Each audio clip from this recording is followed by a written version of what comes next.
ആളാണെങ്കിൽ അത് ചെയ്യേണ്ടി വരും. അങ്ങനെ സംഭവിക്കരുതെന്ന് പ്രാർത്ഥിക്കാമെന്നും സുധാകരൻ കൂട്ടിച്ചേർത്തു. രമേശ് ചെന്നിത്തല കേരളത്തിന്റെ മുഖ്യമന്ത്രിയാകണമെന്ന ആഗ്രഹവും അദ്ദേഹം പത്തനംതിട്ടയിൽ പങ്കുവച്ചു. രമേശ് ചെന്നിത്തലയെ മുഖ്യമന്ത്രിയായി കാണണമെന്ന് അപ്പോഴും ആഗ്രഹിക്കുന്നുണ്ടോ? നമ്മളിപ്പോ ആരാണ് നിങ്ങളുടെ നേതാവ്, ആരാണ് നിങ്ങളെ ഈ പോസ്റ്റിലേക്ക് വരാൻ പോകുന്നത് ചോദിച്ചാൽ ഞാൻ ഒരാളെ പേര് പറഞ്ഞിട്ടുണ്ട്. ആ പേര് തന്നെ ഞാൻ ഉറച്ചു വനവാസത്തിന് പോകുമെന്നാണ് അദ്ദേഹം അങ്ങനെ പോകാൻ ഇരിക്കട്ടെ എന്ന് നമ്മള് വേണ്ടി പ്രാർത്ഥിക്കാം. ഇത് സംഭവം എൻ്റെ സുഹൃത്തുക്കളെ,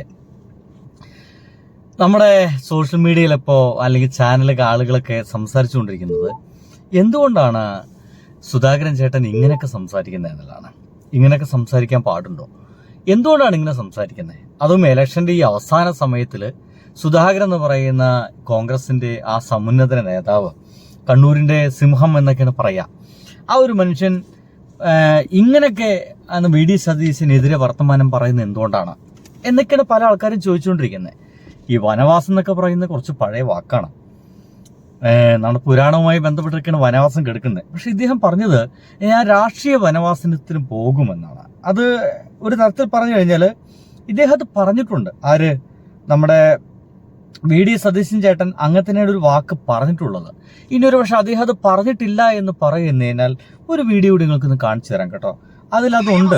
തെരഞ്ഞെടുപ്പിൽ UDF വിജയം ലഭിച്ചില്ലെങ്കിൽ രാഷ്ട്രീയ വനവാസത്തിന് പോകുമെന്ന് ആവർത്തിക്കുകയാണ് പ്രതിപക്ഷ നേതാവ് വി ഡി സതീശൻ. 24 ചീഫ് എഡിറ്റർ ആർ ശ്രീകണ്ഠൻ നായർക്ക് നൽകിയ അഭിമുഖത്തിലാണ് വി ഡി സതീശന്റെ പ്രതികരണം. CPIM BJP ഡീൽ പൊളിഞ്ഞത് UDFന്റെ ഇടപെടൽ കൊണ്ടാണ്. UDF പരാജയപ്പെട്ടാൽ അതിന്റെ പൂർണ്ണമായ ഉത്തരവാദിത്തം എനിക്കാണ്. അപ്പൊ തീർച്ചയായിട്ടും UDFനെ അധികാരത്തിലേക്ക് കൊണ്ടുവരാൻ കഴിഞ്ഞില്ല എങ്കിൽ ഞാൻ രാഷ്ട്രീയ വനവാസത്തിന് പോകുമോ? ഞാൻ രാഷ്ട്രീയ വനവാസം നിങ്ങളെ കാട് കയറ്റാൻ വേണ്ടി പല ആൾക്കാരും കണക്കൂട്ടിയിരിക്കുക. എന്തായാലും ഇദ്ദേഹം അത് പറഞ്ഞിട്ടുണ്ട്. ശ്രീകണ്ഠൻ നായരുമായിട്ടുള്ള ഇന്റർവ്യൂവിനിടയ്ക്ക് അത് പറഞ്ഞ് ഇതിനു മുമ്പും പറഞ്ഞിട്ടുണ്ട് വി ഡി സതീശൻ ഞാൻ രാഷ്ട്രീയ വനവാസത്തിൽ പോകും. പച്ച മലയാളം, ഞാൻ രാഷ്ട്രീയം നിർത്തും. ഒരു തരത്തിൽ അത് ഒരു പക്ഷേ കോൺഗ്രസിന് ഗുണം ചെയ്തേക്കാം.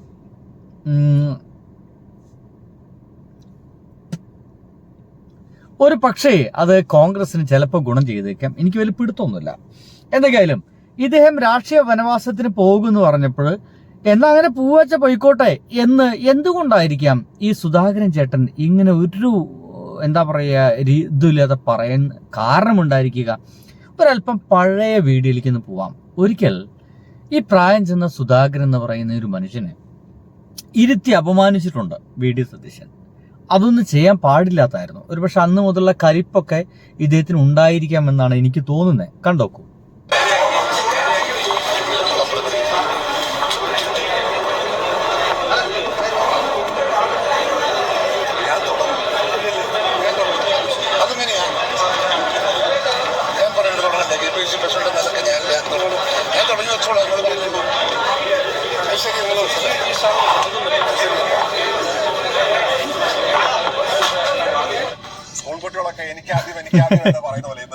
ഭയങ്കര കോമാളിത്തരാണ് നടന്നുകൊണ്ടിരിക്കുന്ന കാര്യം ഇവർക്ക് തന്നെ മനസ്സിലാവുന്നില്ല. ഭയങ്കര കോമാളിത്തരാണ് ചെയ്തുകൊണ്ടിരിക്കുന്ന കാര്യം ഇവർക്ക് തന്നെ തീരെ അത് മനസ്സിലാകുന്നില്ല എന്നുള്ളതാണ്. അത്തരത്തിലുള്ള കോമാളിത്തരങ്ങളാണ് ഇവരൊക്കെ അവിടെ കാട്ടിക്കൂട്ടിക്കൊണ്ടിരിക്കുന്നത്. ഇത് മാത്രമല്ല സുഹൃത്തുക്കളെ, ആ ഒരു ആരാണ് ആദ്യം തുടങ്ങേണ്ടതെന്നുള്ള പ്രശ്നം മാത്രമല്ല, കുറച്ച് കഴിഞ്ഞപ്പോൾ അവിടെ വന്ന ഒരു ഇംഗ്ലീഷ് ചാനലിന് വേണ്ടിയിട്ട് ഇന്റർവ്യൂ വന്ന ഒരാൾ ഇംഗ്ലീഷിൽ ചോദ്യം ചോദിച്ചു. പാവം സുധാകരൻ ചേട്ടൻ അതൊന്നും മനസ്സിലായില്ല. എന്നാൽ അതൊന്ന് സഹായിക്കാൻ വേണ്ടിയിട്ട് നമ്മുടെ വി ഡി സതീശൻ ചേട്ടൻ ശ്രമിച്ചില്ല.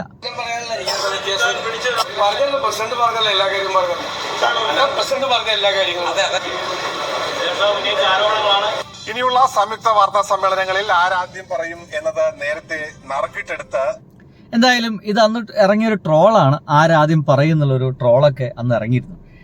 സുഹൃത്തുക്കളെ, ഇങ്ങനെ ഇരുത്തി അപമാനിച്ചിട്ടുണ്ട് നമ്മുടെ സുധാകരൻ ചേട്ടനെ. ആ ഒരു ഇംഗ്ലീഷ് പറയുന്നൊരു വീഡിയോ മാത്രം കിട്ടിയിട്ടില്ല.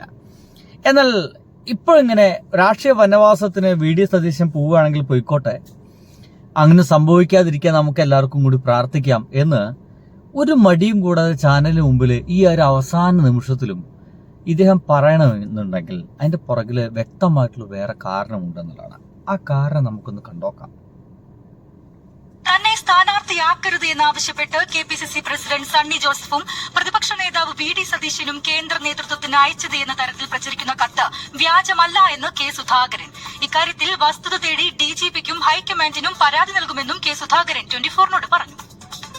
കത്ത് വ്യാജമാണ് എന്നാണ് KPCC പ്രസിഡന്റ് പറയുന്നത്. പ്രസ്താവന ഇറക്കിയിരിക്കുന്നത് DGPക്ക് പരാതി കൊടുക്കുമെന്നാണ് പറയുന്നത്. അപ്പം അങ്ങയുടെ ഒരു നിലപാട് ഈ വിഷയത്തിൽ എന്താണ് എന്നുള്ളത് അറിഞ്ഞാൽ കൊള്ളാം. അത് കത്ത് ഒറിജിനൽ ആണ് എന്നാണ് നമ്മളൊരു പക്ഷം. ഓക്കെ, നമ്മളത് അന്വേഷിക്കാൻ വേണ്ടി നാളെ നമ്മൾ പെറ്റീഷനായിട്ട് കൊടുക്കും. ഒരുപാട് DGPക്ക് കൊടുക്കും. എന്താണ് പരാതിയിൽ ആവശ്യപ്പെടുന്നത്? പരാതി എന്ന് പറഞ്ഞാൽ ഈ പരാതിയിൽ പറഞ്ഞിരിക്കുന്ന കാര്യങ്ങൾ വസ്തുതാപരമായി ശരിയാണെന്ന് ഞങ്ങൾക്ക് തോന്നുന്നു. അതുകൊണ്ട് അതേക്കുറിച്ച് അന്വേഷിക്കണം. യഥാർത്ഥത്തിലുള്ള കത്തല്ലേ അത്? അപ്പോ ഏകദേശം കാര്യങ്ങൾ വ്യക്തമായല്ലോ. എന്തുകൊണ്ടാണ് ഇദ്ദേഹം ആ ഒരു ചോദ്യത്തിന് അങ്ങനെ ഉത്തരം പറഞ്ഞു എന്നുള്ളത്? ഏത് ചോദ്യത്തിന്?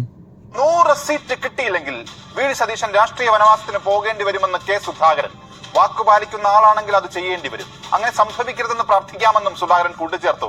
രമേശ് ചെന്നിത്തല കേരളത്തിന്റെ മുഖ്യമന്ത്രിയാകണമെന്ന ആഗ്രഹവും അദ്ദേഹം പത്തനംതിട്ടയിൽ പങ്കുവച്ചു. രമേശ് ചെന്നിത്തലയെ മുഖ്യമന്ത്രിയായി കാണണമെന്ന് അപ്പോഴും ആഗ്രഹിക്കുന്നുണ്ടോ?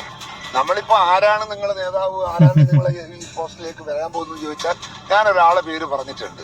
ആ പേര് തന്നെ ഞാൻ ഉറച്ചു വനവാസത്തിന് പോകുമെന്നാണ് VD സതീശൻ പറഞ്ഞത്. അദ്ദേഹം അങ്ങനെ പോകാൻ ഇരിക്കട്ടെ എന്ന് നമ്മളെല്ലാം അതിനു വേണ്ടി പ്രാർത്ഥിക്കാം. ഇത് സംഭവിച്ചാൽ അദ്ദേഹം പോണ്ടേ? പോണം. അത് പോകാതിരിക്കാൻ നമ്മൾ പ്രാർത്ഥിക്കാം. 100 സീറ്റ് കിട്ടിയില്ലെങ്കിൽ അധികാരത്തിൽ വന്നില്ലെങ്കിൽ സതീശൻ വനവാസത്തിന് പോണ്ടി വരുമല്ലോ സ്വാഭാവികമായിട്ടും. വാക്ക് പാലിക്കുന്ന നേതാക്കന്മാരാണെങ്കിൽ പോണ്ടേ? വാക്ക് പാലിക്കുന്ന നേതാക്കന്മാരാണെങ്കിൽ പോകണ്ടേ എന്ന് ചോദിക്കുന്നത്. പക്ഷെ അതിന് വേറെ അർത്ഥം കൂടി നമുക്ക് വേണമെങ്കിൽ കരുതാം. അദ്ദേഹം ഒരു വാക്ക് പാലിക്കുന്ന നേതാവല്ലല്ലോ, അല്ലെ? വയനാട്ടിനോടൊക്കെ ചെയ്ത ചതി നമുക്ക് എല്ലാവർക്കും വ്യക്തമല്ലേ? പകൽ പോലെ വ്യക്തമായതുകൊണ്ട് VD സതീശൻ ചേട്ടൻ മിക്കവാറും വനവാസത്തിനൊന്നും പോവില്ല. ഇവിടൊക്കെ തന്നെ കടിച്ചു തൂങ്ങി നിൽക്കുന്നുണ്ടായിരിക്കും. നിങ്ങൾക്ക് എന്ത് തോന്നുന്നു അവർ എഴുതാൻ കേട്ടോ. ബൈ.